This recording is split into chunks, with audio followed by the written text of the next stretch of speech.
অথন্তৰ পাণবজাৰ থানাৰ সন্মুখতে MMCHৰ পৰা পলায়ন কৰিলে কোৱাৰেণ্টাইনত থকা এজন ৰোগী। দ্বিতীয় পৰ্যায়ৰ লকডাউনৰ মাজতে শনিবাৰে নিশা লাগিল অথন্তৰ।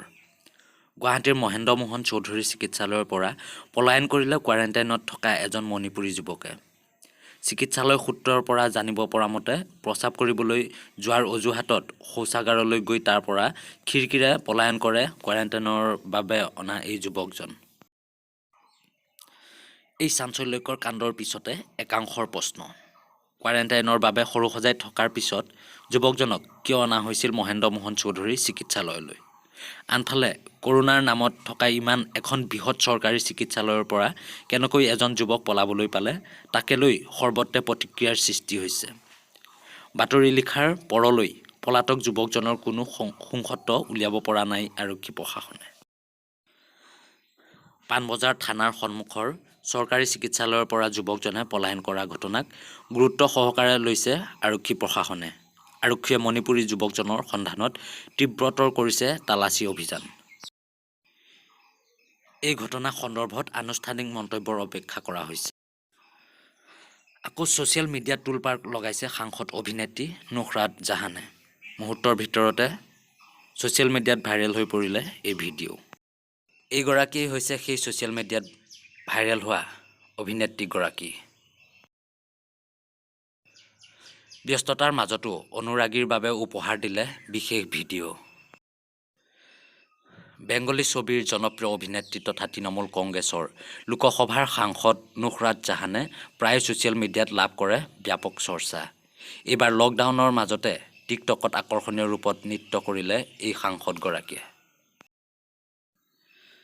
লকডাউনৰ মাজতে সাংসদ অভিনেত্ৰী নুসৰাত জাহানে শ্বেয়াৰ কৰা এই নৃত্যই এতিয়া ভাইৰেল হৈছে ছ'চিয়েল মিডিয়াত। So you bagged him.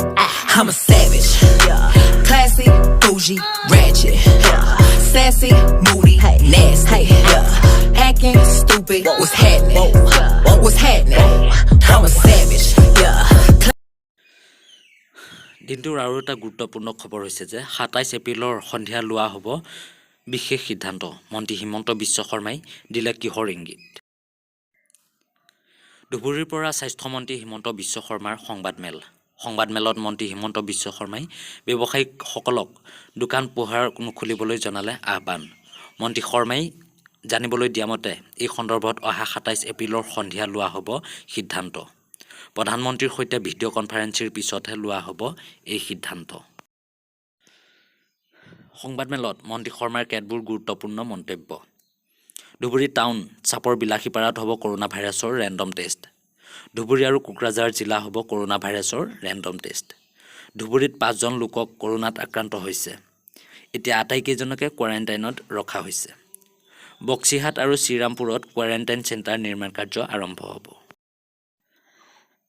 দেওবাৰে অৰ্থাৎ আজিৰ দিনটোত শ্ৰীৰামপুৰত প্ৰৱেশ কৰিব কোটাৰ পৰা অহা শিক্ষাৰ্থীসকল। কোটাৰ পৰা অহা শিক্ষাৰ্থীসকলক শ্ৰীৰামপুৰতে কৰা হ'ব স্বাস্থ্য পৰীক্ষা। কোনো শিক্ষাৰ্থীৰ দেহত কৰোনাৰ লক্ষণ দেখা দিলে শ্ৰীৰামপুৰতে ৰখা হ'ব তেখেতলোকক।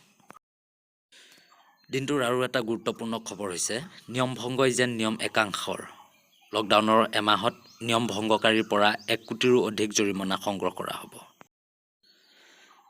লকডাউনৰ সময়ছোৱাত ঘটনা সংঘটিত হৈছে ২১১২টা অপৰাধজনিত ঘটনা।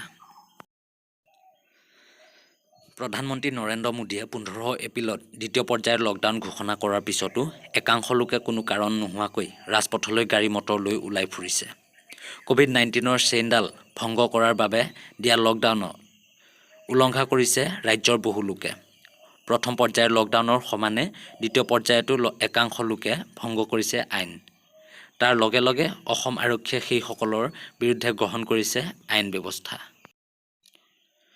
২৪ মাৰ্চত লকডাউন ঘোষণা হোৱাৰ পৰা ২৩ এপ্ৰিলৰ বিয়লিলৈকে অসম আৰক্ষীয়ে জব্দ কৰিছে ১৮,৫৮১খন বাহন। ইয়াৰে ১৬,৮৭২খন দুচকীয়া, ২১৬খন তিনিচকীয়া, ১৪৬৪খন চাৰিচকীয়া, ১৫খন ট্ৰাককে ধৰি দেশীয় নাও আৰু মেচিন নাও জব্দ কৰিছে। অকল যান বাহন জব্দ কৰাই নহয়, ১২৫৬টা গোচৰ ৰুজু কৰি গ্ৰেপ্তাৰ কৰিছে ২৩৯১জন ব্যক্তিক। জৰিমনা সংগ্ৰহ কৰিছে ১,১১,১৫,০০০ টকা। যদি ভিডিঅ'টো চাই ভাল লাগিলে লাইক কৰক, কমেণ্ট কৰক আৰু চেনেলটো ছাবস্ক্ৰাইব কৰক। লগতে বেল আইকনটো দবাবলৈ নাপাহৰিব যাতে আমি দিয়া নতুন নতুন ভিডিঅ'সমূহ আপোনালোকে চাবলৈ পায়।